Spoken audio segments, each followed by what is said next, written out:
para liberar. Eu tenho uma palavra de Deus para entregar. Eu tenho uma palavra rema e ela tem endereço. Aleluia. Glória a Jesus. Eu quero compartilhar com os irmãos, baseado no livro de Jó, capítulo 42. Abra sua Bíblia, por favor. Glória a Deus. Jó, capítulo 42. Obrigado, querido. Jó, capítulo 42. Oh, glória. Eu quero compartilhar com meus irmãos nesta noite esta reflexão. É uma palavra profética para as nossas famílias. Oh, glória. Enquanto você encontra referência, mais uma vez eu deixo registrado a minha gratidão ao distinto casal que apacentam esta linda igreja, ministro Mencalha, pastor Márcio Mencalha, pastora Lucimara Mencalha, os filhos, e em nome da família, obviamente, eu estou abraçando toda a família, Fonte de Água Viva, que nós temos esta aliança. Amém. E é uma aliança feita no Senhor. Muito obrigado pela confiança. Amém. Jó 42, eu falei para o pastor que ministraria uma palavra, mas já veio a mudança, né? Então Amém. Tem que obedecer, né? Glória a Deus. Jó 42, eu quero que você venha para o versículo de número 10. Jó 42, 10. Oh, glória. É uma noite de restauração. Quantos Amém. creem? Amém. É uma noite de cura. Quantos creem? Amém. É uma noite de libertação. Quantos creem? Amém. Aleluia. Vamos lá, Jó 42, 10. E o Senhor virou o cativeiro de Jó, quando orava pelos seus amigos. E o Senhor acrescentou a Jó outro tanto, em dobro, a tudo quanto antes possuía. Amém. Está na tela, vamos juntos, e eu conto até 3. Vamos repetir esse texto. 1, 2, 3. E o Senhor virou o cativeiro de Jó, quando orava pelos seus amigos. E o Senhor acrescentou a Jó outro tanto, em dobro, a tudo quanto dantes possuía. Quantos podem dizer amém? Amém. Eu quero nesta noite declarar que o Deus de Jó é o Deus desta casa. Amém. Eu quero declarar restauração. Eu vim para declarar a palavra de Deus, que é a palavra que neste altar tem sido ministrada regularmente. Amém. E eu chego aqui com a pastora Rose Santos para exatamente dar suporte, apoio, com tudo aquilo que Deus já tem movido através do anjo da igreja para todos vocês que estão sendo nutridos pela palavra, alimentados por uma palavra genuína, sem mistura, sem adulteração. Amém. Porque uma igreja que cresce forte é uma igreja que está alicerçada na palavra de Deus. Amém. Então fique na sua grande expectativa, pode gerar as suas maiores expectativas, porque Deus vai falar com você. Amém. O culto começou na sua casa, você já veio adorando a Deus. Quantos saíram de casa adorando a Deus? E chegamos neste ambiente, o ambiente já estava preparado, porque aqui é uma extensão da sua casa. Nós estamos em culto o tempo todo. Quando o pastor Mencalha der a bênção apostólica, não acaba, nós vamos continuar cultuando, nós vamos para casa adorando a Deus. Então fique atento com a palavra que vai ser liberada. Houve uma mudança, o Senhor mudou o curso aqui. Falei para o nosso pastor, vou ministrar algo, e ele falou, esteja à vontade, desde que seja a Bíblia, né? Amém. Aqui é exigente, só vem neste altar quem tem Bíblia para falar, senão não vem. Pastor Fernando, deixa Deus te usar. E aí houve uma mudança, e eu quero ser obediente à voz do Senhor. Aleluia. Diga comigo, Senhor, restaura a minha honra. Restaura a minha honra. Diga, Senhor, restaura a minha autoridade. Restaura a minha autoridade. Declare, Senhor, restaura a minha saúde. Restaura a minha saúde. Eu quero falar com vocês nesta noite subordinado ao tema: Deus tem restauração para a sua casa. Deus tem restauração para a sua vida. Então olhe para cá, levante o rosto. A instituição, a primeira instituição divina, chama-se família. A instituição família foi estabelecida por Deus. É um projeto de Deus, é uma ideia de Deus. Gênesis capítulo 2, bem como capítulo de número 3, quando Deus decide formar a mulher para ser auxiliadora de Adão, a Bíblia diz, o primeiro homem, a ordem de Deus para ele foi: crescei, multiplicai e enchei a terra. A Bíblia diz que no Novo Testamento, João capítulo de número 2, o Senhor Jesus, ele vai dar início ao seu ministério público. Ele inicia o seu ministério público em um ambiente de casamento. Note bem, Jesus, o Senhor Jesus, poderia iniciar o seu ministério em um leprosário, curando um leproso. Ele poderia levantando um paralítico, curando um surdo, fazendo o mudo falar, surdo ouvir, um cego enxergar, ou ressuscitando um morto. Mas não, ele iniciou o seu ministério dentro de um contexto familiar, como se ele estivesse dizendo: eu e o Pai temos a mesma concordância, e eu vou começar o meu ministério com aquilo que o Pai estabeleceu como algo de suma importância para a sociedade, que é a família. Glória.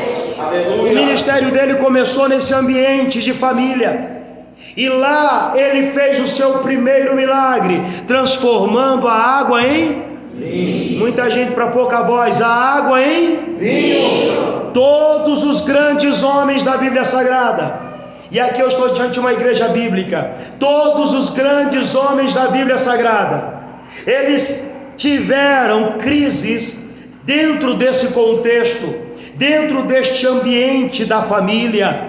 Senão vejamos Abraão, Jacó, Davi, José, Moisés e dentre outros. Hoje, irmão Fernando Santos sai de São Joaquim da Barra, interior de São Paulo, para dizer para esta igreja que mesmo em meio às crises, Deus tem um propósito para que o nome dele seja glorificado. Glória a Deus. Aleluia. Crise nenhuma pode impedir o propósito de Deus dentro do seu contexto familiar.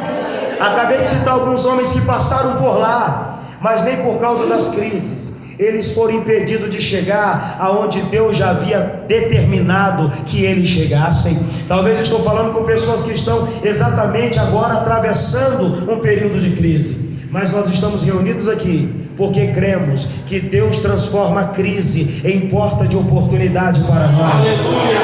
Aleluia! Hoje eu quero destacar a figura de um destes homens que também enfrentaram crise dentro desse contexto, e ele é o conhecido Jó, o homem que sofreu. E muitos conhecem, tanto dentro do contexto religioso quanto fora. Quando se fala do nome de Jó, ele é muito conhecido, e a Bíblia apresenta o patriarca Jó como um homem íntegro, como um homem inteiro, um homem que se entregou a Deus sem reservas. Esse é o maior problema de nosso nos dias de hoje. Nós não queremos nos entregar por inteiro. Esse é um dos grandes problemas dos nossos dias. O Senhor Jesus se entregou sem reservas, e nós, diante de tudo que Ele fez, ainda temos algumas reservas. E Deus hoje nos reúne aqui para dizer: chegou o tempo que eu te quero por inteiro. Chegou o tempo que eu te quero por inteira. Chega de reservas, te entrega por inteira em minhas mãos. Jó não é apenas um homem íntegro, Jó é um homem completo. Todas as coisas na vida deste homem chamado Jó funcionava muito bem, em sincronia. As palavras retidão com integridade são sinônimas.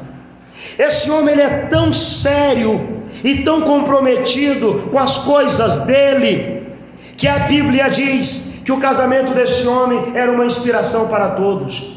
A Bíblia também revela que a família deste homem era uma família que se destacava entre as demais. O patriarca Jó, no capítulo 1 do livro que leva seu nome, vai trazer para nós informações que eu trouxe para dividir com vocês. Ele leva o nome de Deus muito a sério, a aliança com Deus muito a sério, o compromisso com Deus muito a sério, e a preocupação de Jó não esbarra nele, vai além dele ter toda a preocupação em servir a Deus com integridade, fidelidade, temor, a casa dele também o acompanha. A Bíblia diz no capítulo 1 que ele oferecia sacrifícios, ele levantava altares, um altar para cada filho, 10 filhos, ele levantava um altar para cada filho, e a Bíblia diz que o motivo destes altares que Jó levantava era para confessar o pecado dos seus filhos, mesmo que eles não haviam cometido o pecado.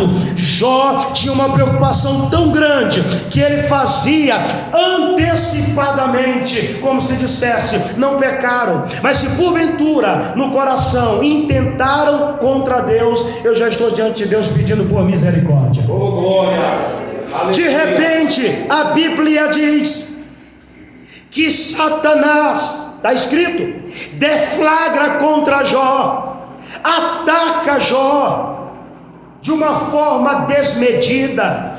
Foi a grosso calibre que Satanás atinge a família deste homem. A Bíblia diz que os 10 filhos de Jó, de uma só vez, foram dizimados, foram alcançados por uma hecatombe, por uma catástrofe. Todos os filhos do patriarca Jó, a Bíblia diz que morreram, vítimas de um ataque de Satanás. Chega o mensageiro e diz: os teus filhos estavam na casa do teu irmão mais velho, banqueteando, e veio do deserto um redemoinho e derribou a casa, matou os teus 10 filhos, Jó. Só eu escapei para te trazer a nova. A Bíblia diz que Jó, ao ouvir aquilo, fica impactado, mas continua bendizendo o nome do Senhor. Só um pai ou uma mãe que já perdeu um filho tem a noção do impacto do sofrimento de Jó.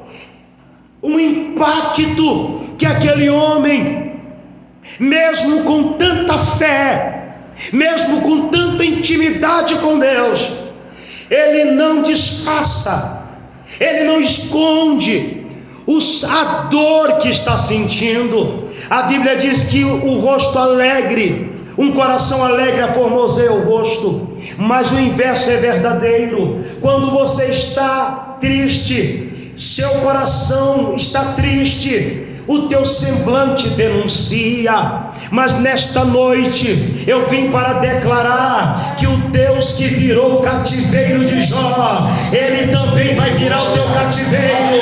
E esta tristeza está com os dias contados, porque o choro pode durar uma noite, mas a alegria vem pela manhã. Só quem crê, levanta a mão e dá glória. De repente, no capítulo 2, a Bíblia diz: e aconteceu que uma enfermidade sem diagnóstico vem sobre Jó. O texto descreve que o corpo deste homem é coberto por tumores purulentos. A Bíblia diz que ele chega a declarar: o meu hálito se tornou repugnante para minha própria esposa.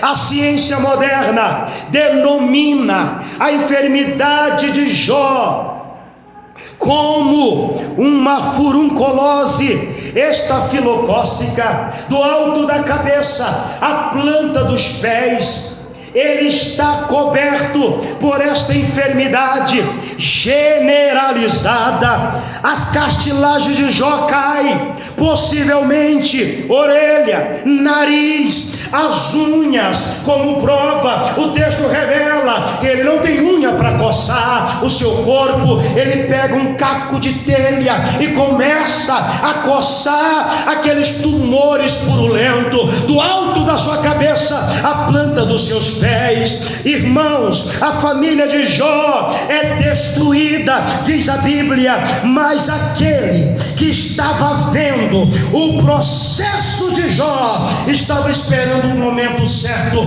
para entrar em cena. Levanta a mão direita se tu crê, pois eu estou aqui crendo no que estou declarando, que vem da parte de Deus. Deus não está te tratando com indiferença. A questão é que Ele é Senhor do tempo e Ele tem a hora certa para entrar em cena. Eu vim para declarar, como boca de Deus, Deus vai se manifestar na hora certa e vai virar o teu cativeiro para a glória de Deus. Aleluia!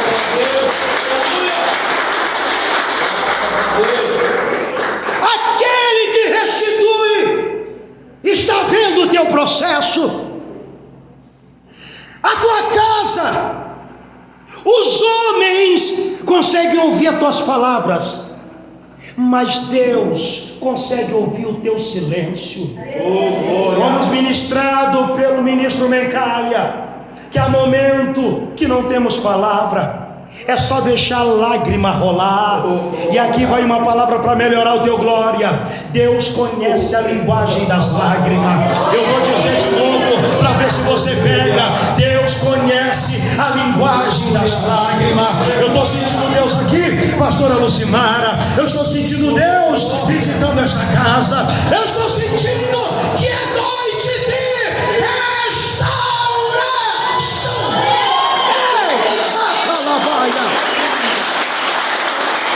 aleluia! Quando Deus começa o processo de restauração na vida de Jó, capítulo 42, versículo 10 a 13, o texto diz, a Bíblia diz que quando Jó orava, o Senhor mudou o seu cativeiro. Redobre a atenção, enquanto ele orava. Vocês já perceberam que o pastor desta casa, ele não abre mão de um altar de oração? É de madrugada, está chegando mensagem para mim. Esse homem deu hora de madrugada, ele ora de dia, ele ora de noite. Louve a Deus pela liderança que Deus deu, porque enquanto tu dorme, eles estão guerreando pela sua casa, estão guerreando pela sua família. Sabe o que você ganhou quando entrou nesta casa? Um pai e uma mãe espiritual. Aleluia! Enquanto ele ora pelos seus amigos, versículo de número 12 diz que o Senhor virou, aleluia, o cativeiro dele. Deus o abençoou, aleluia. No lugar da tua vergonha, assim diz o Senhor, eu te darei dupla honra. Oh glória a Deus, oh glória a Deus. Esta cidade vai conhecer o Deus vivo através das obras que Ele realizará na tua vida e através da sua vida.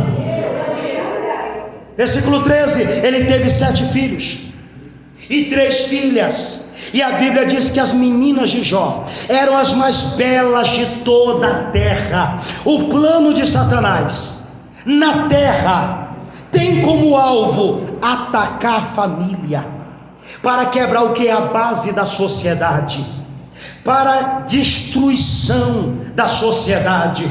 Os nossos filhos sempre foram alvos de ataque satânico. Eu vejo o tempo todo pastores nossos aqui clamando pelas crianças, e eu vou te mostrar biblicamente agora que as nossas crianças Não é de agora, desde os tempos remotos, desde a antiguidade, nossos filhos sofrem ataques da parte do destruidor, da parte do inimigo, ataques espirituais. Eu vou dar alguns exemplos para que você guarde na mente e no coração. A Bíblia fala que Faraó, quando ele quer destruir os hebreus, ele edita, ele decreta a morte das crianças. A Bíblia revela que quando Herodes quer eliminar o rei que havia de nascer, ele manda matar, ele sela com seu anel, ele manda matar todos os meninos até 2 anos em toda a região de Belém. A Bíblia diz que Moisés foi procurado para ser morto, mas o Senhor o escondeu.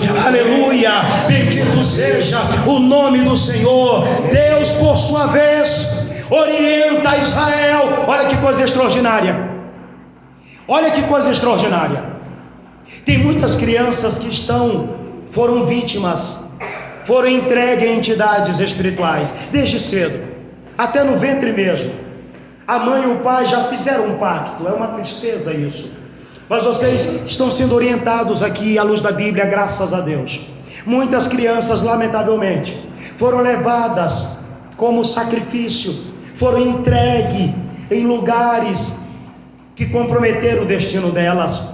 Eu falava ontem em uma live sobre 7 bênçãos que Deus libera sobre a vida das nossas crianças quando nós trazemos ela e consagramos a Deus no altar. 7 bênçãos são liberadas sobre a vida de nossos filhos. Porém, o inverso é verdadeiro. Nem todos os pais tiveram conhecimento da palavra e levaram seus filhos, orientado pela tradição, para outros lugares. Eu quero mostrar para vocês que quando o povo de Israel vai entrar na cidade de Canaã, Deus proíbe expressamente que Israel tivesse todo cuidado para não oferecer os seus filhos a uma entidade chamada Moloque ou Baal. Os seus filhos eram entregues naquela época para passar pelo fogo em sacrifício a Moloque e a Baal. E Deus diz: quando entrares na terra dos cananeus, não deixe com que seus filhos participem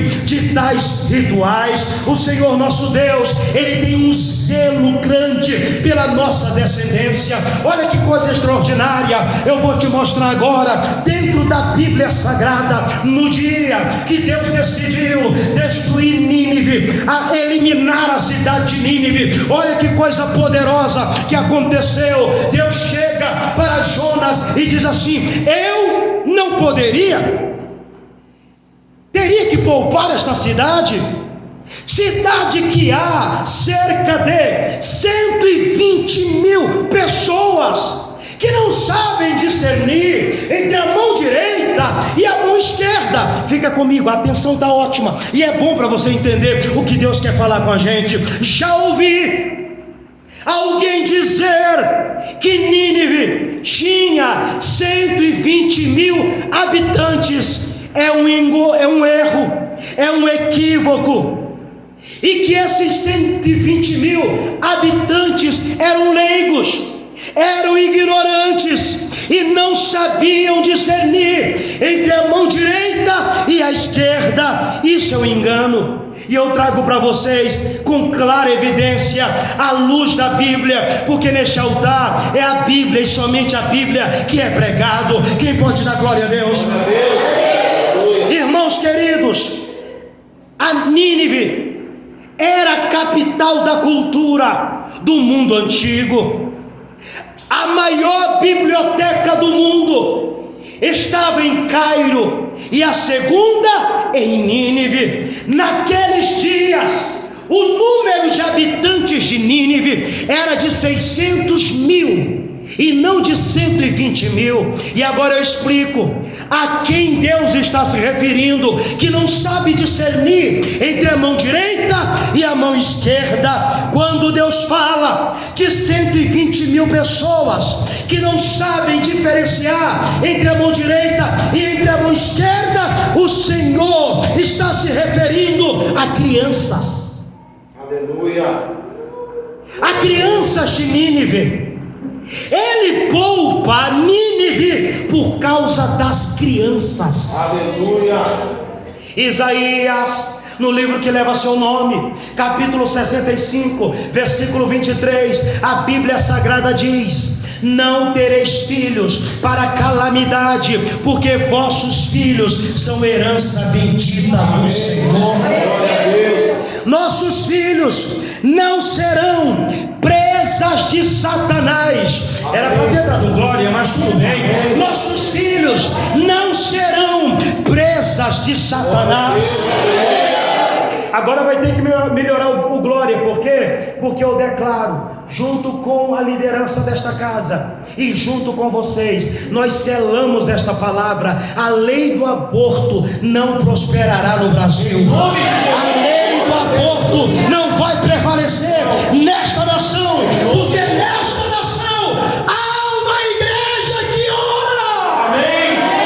Aleluia. Declare comigo: Senhor, Senhor. melhora, Senhor, Senhor. abençoa a minha casa. Abençoa a minha casa. Deus vai restituir. Aleluia. Glória a Deus. Nós estamos tratando de algo muito importante nesta noite. Para que haja libertação, precisa conhecer a palavra. Foi o que Yeshua HaMashiach disse, João 8,32: e conhecereis a verdade, e a verdade dá para melhorar, e a verdade. Mas a condicional para receber a libertação é conhecer o quê? A verdade. A verdade. Deus vai restituir as tuas finanças. Quem crê? Amém. Levante o rosto. Deus é aquele que abençoa os seus servos e aqueles que nele esperam. Eu vou te provar biblicamente que Deus vai restaurar, que Deus vai restituir as tuas finanças. Fica ligado. Glória a Deus. Porque culto de libertação só pode acontecer se primeiro você conhecer a palavra. E é o que está acontecendo aqui, ó. Esta igreja prega a Bíblia, e eu vim tão somente para cooperar com aquilo que Deus está transbordando sobre as famílias nesta casa. Glória a Deus. Das 36 parábolas, guarde isso, das 36 parábolas que o Senhor Jesus narrou, 17 delas ele cita economia, 17 delas ele cita dinheiro como ponto de partida, como plano de partida da sua parábola e do seu pensamento. Fica comigo. É tanto que o primeiro alvo do ataque de Satanás, guarde isso, isso é tremendo, é revelação bíblica. Eu faço como seu pastor, muito tempo estudando para poder chegar aqui e falar. O primeiro ataque está aqui, ó, de Satanás contra Jó foi contra a sua economia, foi contra as suas posses. Se não vejamos, ele tinha 7.000 ovelhas que foram destruídas por uma hecatombe, que é uma catástrofe. Ele tinha 3.000 camelos que foram roubados pelos caldeus. Aí o capítulo 1 vai trazendo para nós as informações. Ele tinha 500 juntas de boi que foram levadas pelos sabeus. A vida financeira de Jó foi alvo de um ataque. Mas quando Deus decide restaurar Jó, a Bíblia diz, 42:10, o Senhor virou o cativeiro de Jó. Aleluia, glória a Deus. Diga comigo: o Senhor está virando o meu cativeiro. Melhora: o Senhor está virando o meu cativeiro. A Bíblia diz, no versículo de número 11 do capítulo 42, que vieram a ele os seus irmãos, todos os seus irmãos e irmãs, e todos quanto antes o conheceram, comeram na sua casa, condoeram-se dele e o consolaram de todo o mal que Deus lhe enviara. e cada um deles lhe deu uma peça de ouro, cada um deles lhe deu uma peça de dinheiro e um pendente de ouro e de prata, e cada um deles, versículo 12, diz o Senhor abençoou o último estado de Jó mais do que o primeiro, e ele teve o dobro de tudo que possuía. Amém. Eu quero declarar sobre a vida de meus irmãos, Amém, Jesus. que essa área que muito é atacada e faz tempo que vem sendo atacada, a maneira de você protegê-la é tendo uma real aliança com Deus. Levante o rosto e não perde nada. Não existe outro caminho. A bênção do Senhor é que enriquece, e ela não acrescenta dores. O dinheiro no teu bolso é dinheiro, mas quando você consagra ao Senhor, e aqui neste santo altar, é semente, e Deus só dá semente ao que semeia. O que eu quero dizer com isso é que a questão da nossa vida financeira tem que estar alinhada com o princípio da palavra. Não dá para servir a dois senhores. Que o teu coração nesta noite se renda ao Senhor, e que você tenha como prioridade o reino de Deus na tua vida. Porque aonde estiver o teu tesouro, aí estará o teu coração, aí estará o teu coração.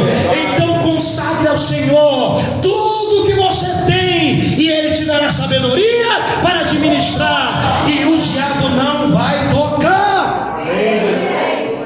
Glória a Deus. Versículo 12, e o Senhor abençoou o último estado de Jó.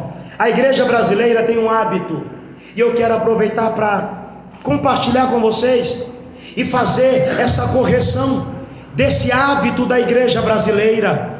Quem já ouviu essas expressões? O diabo vai ter que me devolver o que ele tomou. Quem já ouviu essas expressões aí? Ah, mas ele vai ter que devolver o que é meu. Levante o teu rosto, a atenção está muito boa. Que noite linda dessa sexta-feira, aonde as cadeias já estão sendo quebradas pelo poder da palavra. Eu já vi gente dizer: Satanás vai ter que me devolver o que ele me roubou. Redobre a tua atenção, meu irmão, redobre a tua atenção, minha irmã. O que Satanás lhe roubou não serve de volta. Por quê? Porque Deus não precisa da mão do diabo para te abençoar. Deus não precisa da mão do diabo para te abençoar.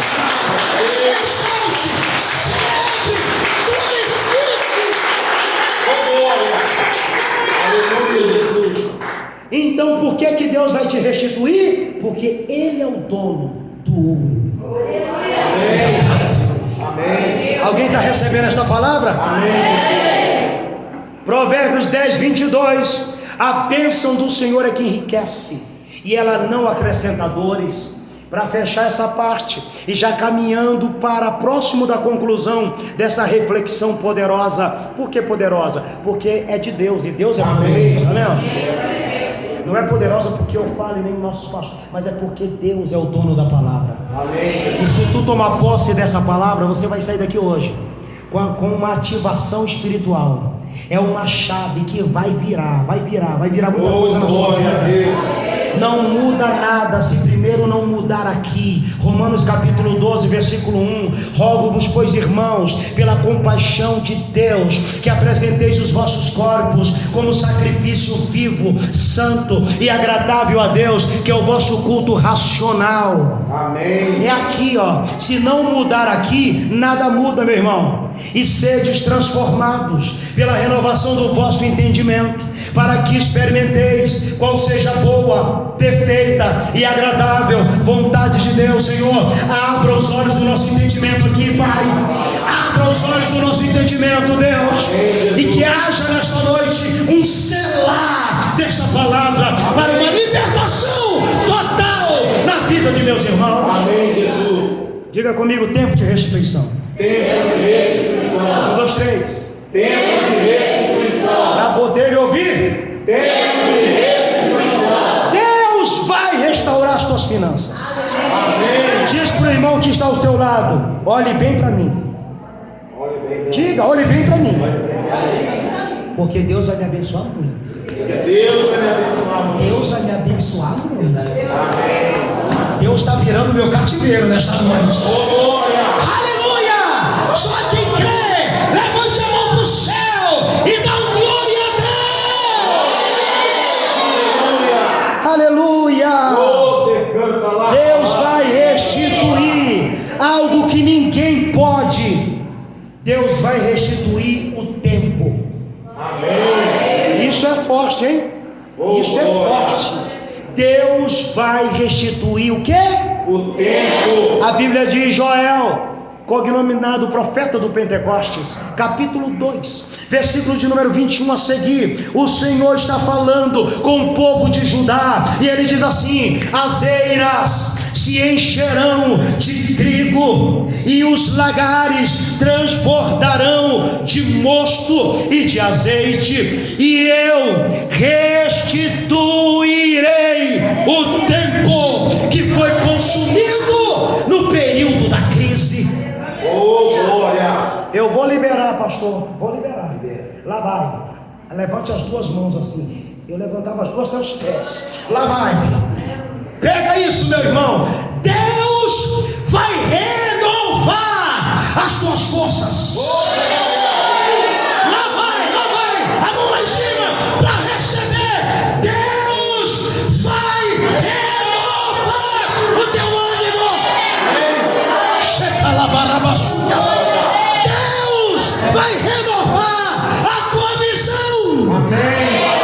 E agora, para completar e a gente bradar na celebração, Deus vai restituir o tempo.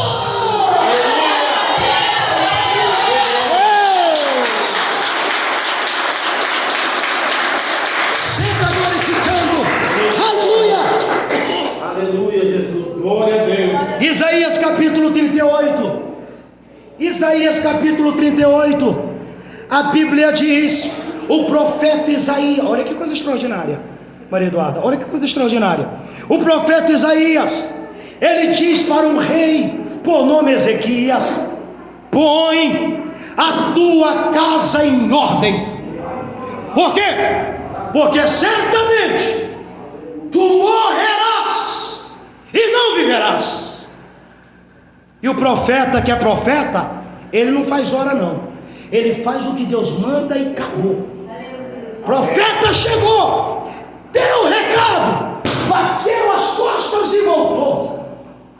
Entregou o recado, deu as costas e foi embora. A Bíblia diz, capítulo 38 do livro do profeta Isaías, livro que leva seu nome: de repente, este homem que recebeu essa sentença de morte, chamado Ezequias, o profeta vira as costas, vai saindo.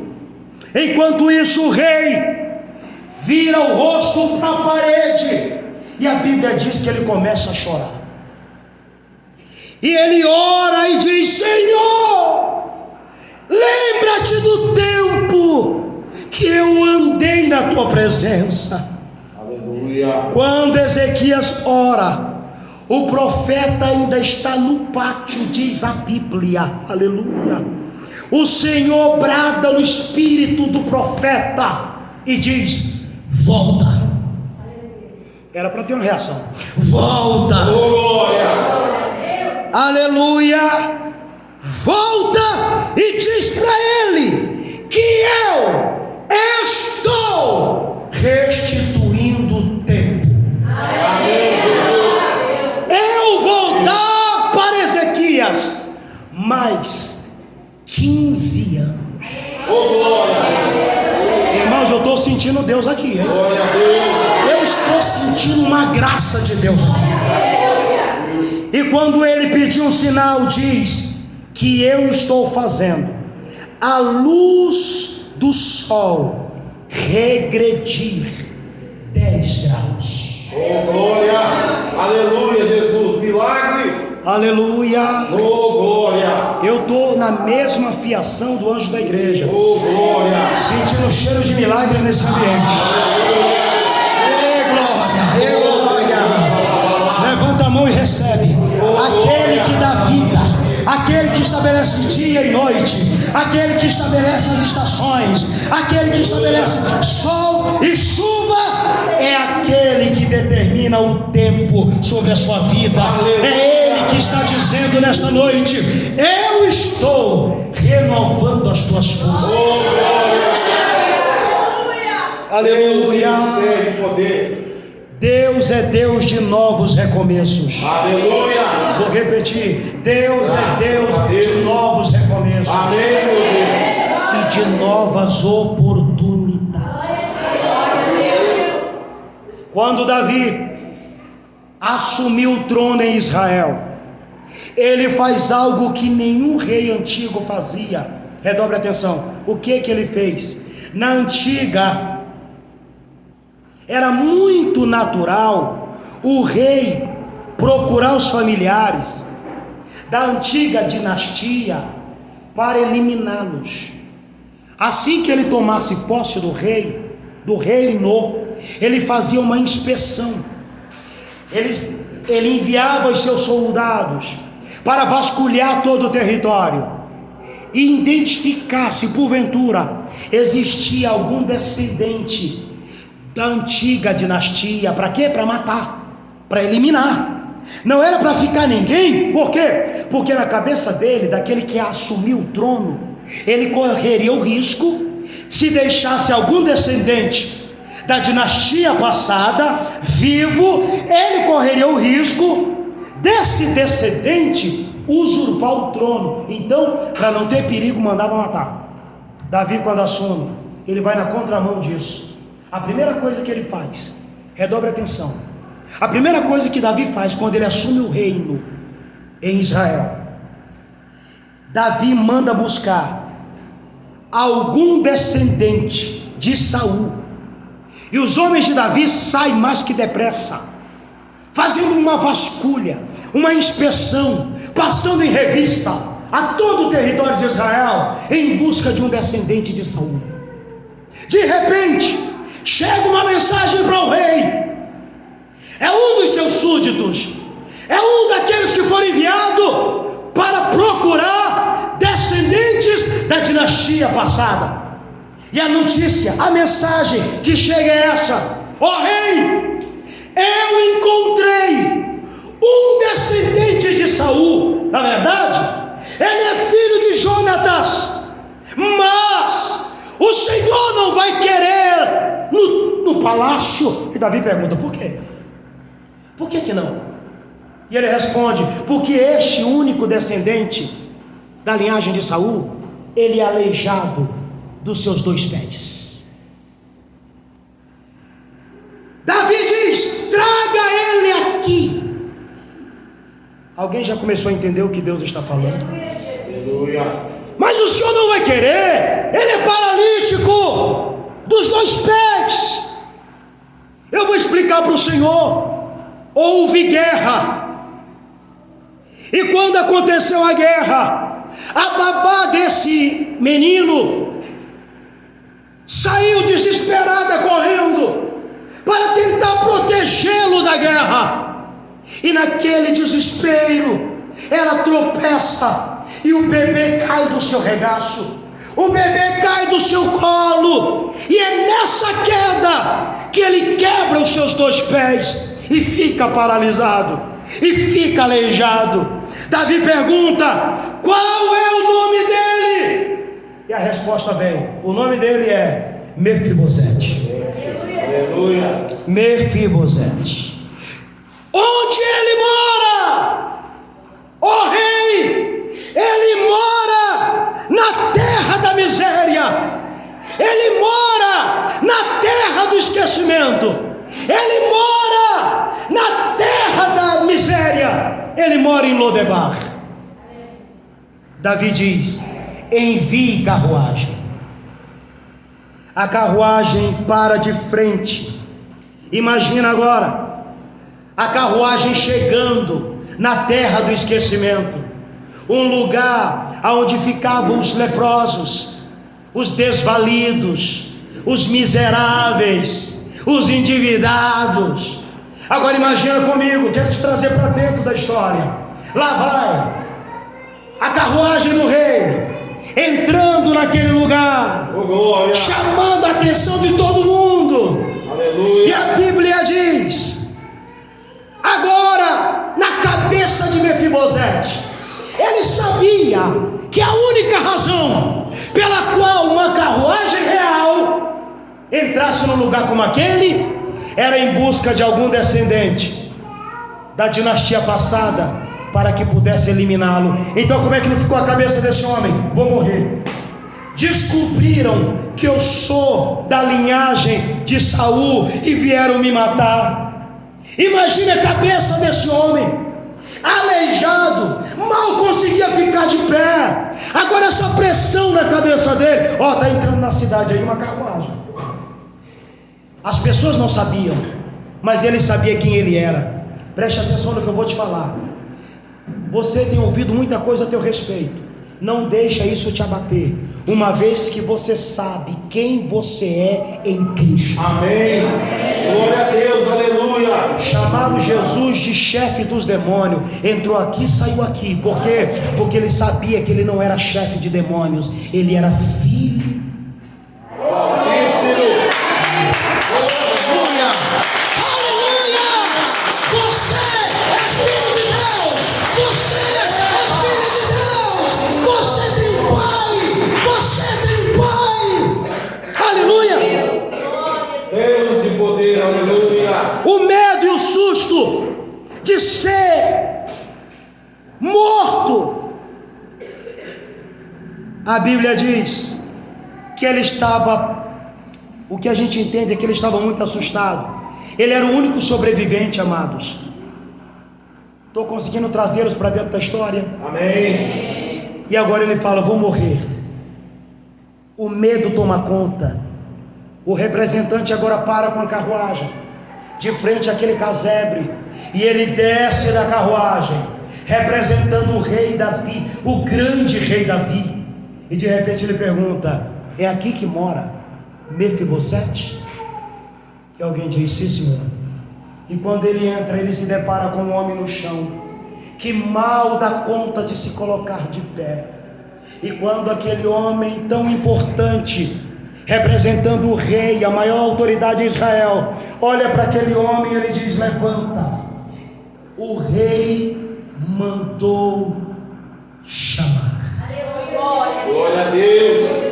Eu quero declarar em tom profético que Deus vai te levantar de lugares aonde você achava que não teria mais saída.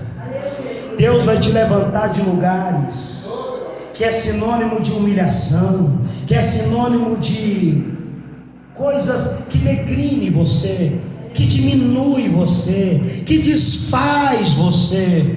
Deus, ele é poderoso para pegar o pequeno e confundir o grande. Amém. Glória a Deus. O rei mandou chamar. Diga para alguém que está do teu lado: Deus conhece você pelo nome. Deus conhece você pelo nome. Quando Mefibosete chega no palácio, olha aqui para nós concluir. Davi diz assim: eu estou restituindo todas as terras que era do seu avô. Amém, Jesus. Eu estou te restituindo todas as terras do seu pai. Era para você estar pegando tudo isso, gente. Oh, glória.